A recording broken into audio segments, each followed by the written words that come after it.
Nous allons parler ce matin de l'aliénation parentale. Vous êtes des psychologues scolaires, je crois, alors vous en voyez de toutes les couleurs dans vos écoles. Vous avez sans doute été à même de constater que, oui, certains enfants sont dans un étrange état par rapport à leurs deux parents, surtout après séparation parentale.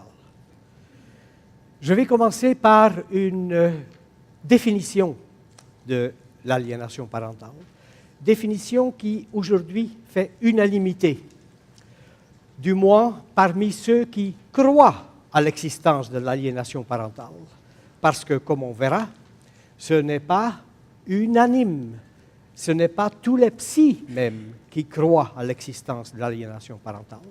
On y reviendra. Alors cette définition qui aujourd'hui fait quasi unanimité, c'est la suivante. C'est la définition de Burnett, comme on l'appelle, et c'est ceci. L'aliénation parentale est une condition mentale dont un enfant peut souffrir, souvent dans le contexte d'une séparation litigieuse ou difficile. Condition mentale, dis-je, qui est caractérisée par deux éléments.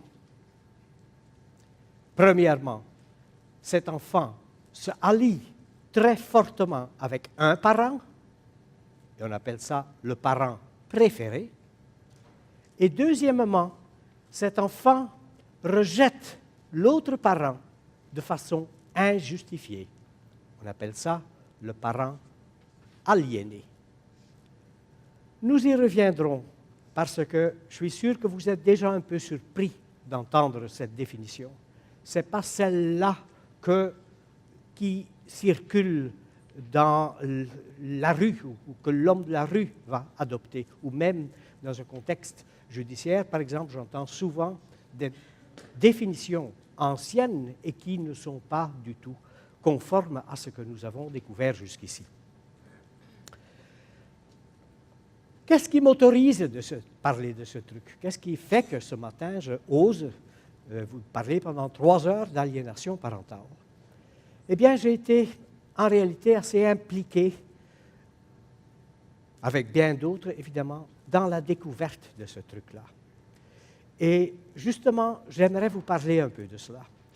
Et cette petite vignette sur ma propre vie professionnelle va nous faire comprendre également pourquoi l'aliénation parentale est une notion aujourd'hui toujours aussi controversée. Et pourquoi 20 ou 30% de nos propres collègues n'y croient pas. Ne croient pas, par exemple, qu'un enfant puisse rejeter un parent pour des raisons non justifiables ou non justifiées.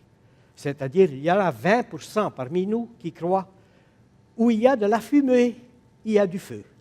C'est-à-dire un enfant qui ne veut pas avoir un parent, il doit avoir une bonne raison, même si nous, comme si nous ne l'avons pas nécessairement découvert.